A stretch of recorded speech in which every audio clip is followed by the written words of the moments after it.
More horsepower might be coming in 2026, but is that enough to fix the next-gen car? And Kyle Larson says the film Talladega Nights made NASCAR look like a joke.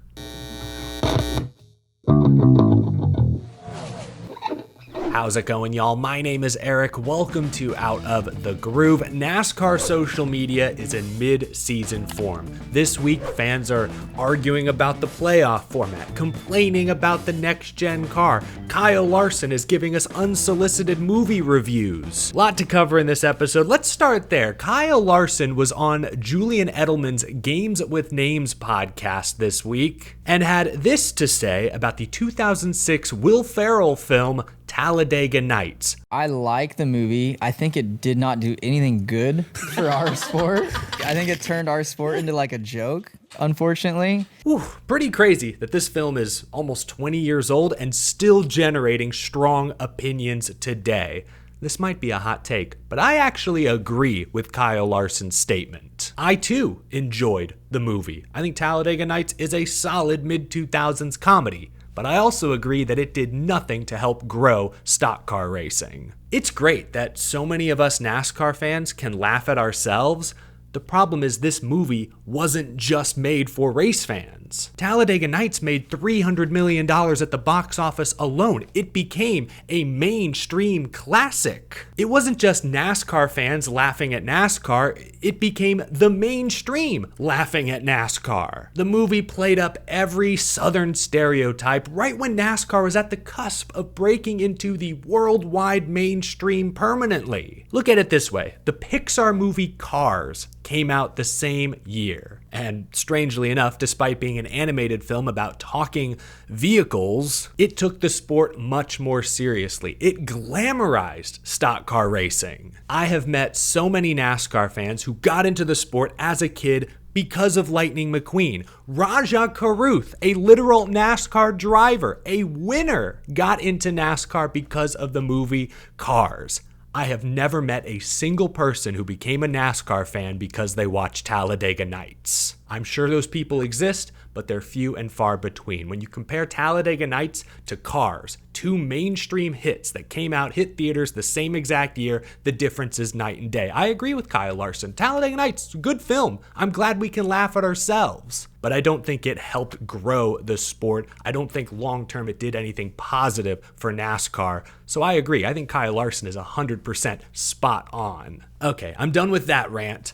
There are other more serious topics to cover on today's show. This is going to be a beefy episode. Let's begin with the playoff format debate that has been ongoing, raging across social media the past couple of weeks. This week, it was reporter Jordan Bianchi of The Athletic, also co-host of the Teardown podcast, who offered a strong opinion on why he prefers elements of the current playoff format. This is what he said on this week's show. Bianchi said, quote, "I do not want to lose the win and you're in aspect of this sport. I think it's good. I think it heightens the stakes. I think it makes things more exciting. I think it adds another story." Before we really get into the playoff debate, I must say, I respect Jordan for being willing to share that strong opinion, knowing full well that it is not a popular opinion on the internet right now.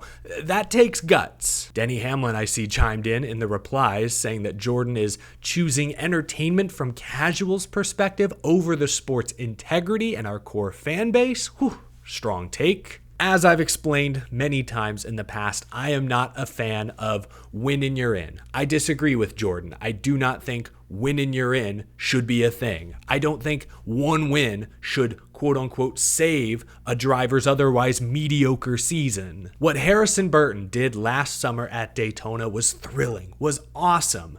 But in no way, shape, or form should it have vaulted him from 35th in points to the top 16. It's ridiculous that that one race granted Harrison Burton a playoff spot. And look, as many of you know, I do like having some sort of postseason playoff format. I like that the best drivers in the sport are forced to step up their game at the end of the season. You can't coast to a top 5 points finish or a championship with good points days. Jimmy Johnson and Chad Knaus did their best Hall of Fame level work during the chase for 5 straight years. Tony Stewart's 2011 chase run, 5 wins, final 10 races, the stuff legends are made of. Truex in 2017, the way he cleaned house and locked up the title. I love that we demand the best from these drivers late in the season. And I also like that for the 20 plus drivers that have no chance of winning the championship every year, I like that having a playoff format gives them something to fight for, just to make the playoffs, to be labeled a playoff team, a playoff driver, to get that bonus money, to get that extra publicity, take that to your sponsors. So there are a few reasons why I like having a playoff format. But as you know, I am not a huge fan of the current format, specifically the win and you're in and the one race winner take all championship finale. Not a fan of those two things. There are so many variables in NASCAR that no matter how you get there, one race to settle the championship just doesn't sit right with me, and obviously doesn't sit right with a lot of fans. I could get behind multiple rounds. Some have suggested just doing like 2 5-race rounds in the playoffs. I could get behind that. Larger sample size, but you're still demanding the drivers to step up their game. You still can't coast your way to a championship unless maybe you earned a crap ton of playoff points during the regular season, in which case you would still deserve the championship because of how dominant you were. So anyway, that's my take on playoffs. I disagree with Jordan. I don't think we need a win and you're in going forward. As far as 2026 is concerned, I'm still hopeful that there will be meaningful changes to the format made, although recent reports from Bianchi's coworker at The Athletic, Jeff Gluck, suggest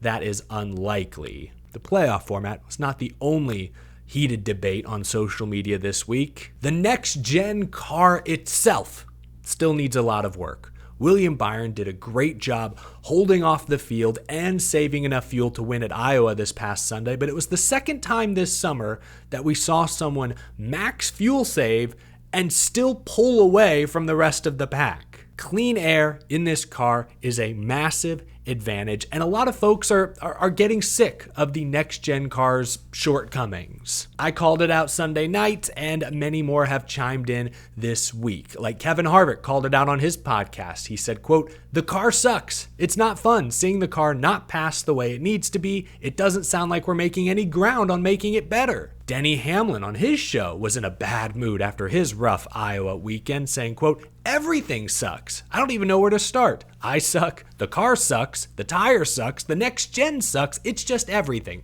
Everything sucks." If you listened to the Dale Jr. download yesterday, I think, Dale was grumpy, almost sounded defeated when talking about the next-gen car. Elton Sawyer, NASCAR's vice president of competition, said that more horsepower could be added to these cars, but likely not until 2026. A small horsepower increase would be a positive change, but to really make a difference, we need to almost fully unrestrict these Cup Series engines. But as driver Max Pappas notes, that comes with a cost that Ford, Chevy, Toyota, the teams, may not fully get behind. This is my simple take. Horsepower equal lots of moolah, lots of money.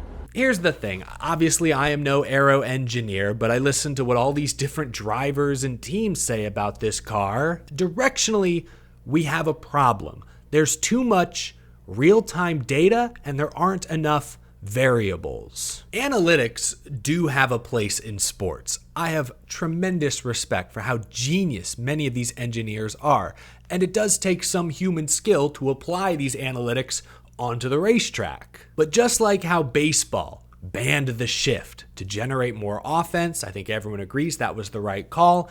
I think NASCAR would be better off if some of these analytics took a back seat. I think in some ways these drivers and teams have too many tools at their disposal. Combine that with spec similar race cars, everyone is driving too similarly. I think individual driver skill to some degree is becoming minimized in the NASCAR Cup Series. We first began to see this at Daytona and Talladega a few years ago. Obviously the restrictor plate, you could argue going back decades, but now at super speedways, everyone is full throttle. With this car, you're gridlocked, 2 lanes, can't go anywhere, you can't generate runs, you can't manage gaps, you're stuck. The driver, quite literally, is stuck in a box. It takes less skill now to win Daytona and Talladega than it did 10 years ago. I believe that to be a fact. Now at other tracks like Iowa, the dirty air is putting drivers in a box. Lack of tire wear makes tire conservation a less important skill. Even saving fuel has become so much easier. The crew chief can take his driver's exact real-time data,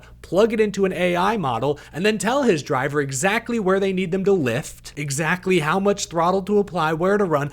I'm not saying anyone could do it. It still takes a talented driver to hear what the crew chief is saying and apply it. But I will say it appears to be much easier now to save fuel, to get better fuel mileage than it used to be. And of course, SMT data is lurking in the background. That SMT is public for all teams to access is crazy.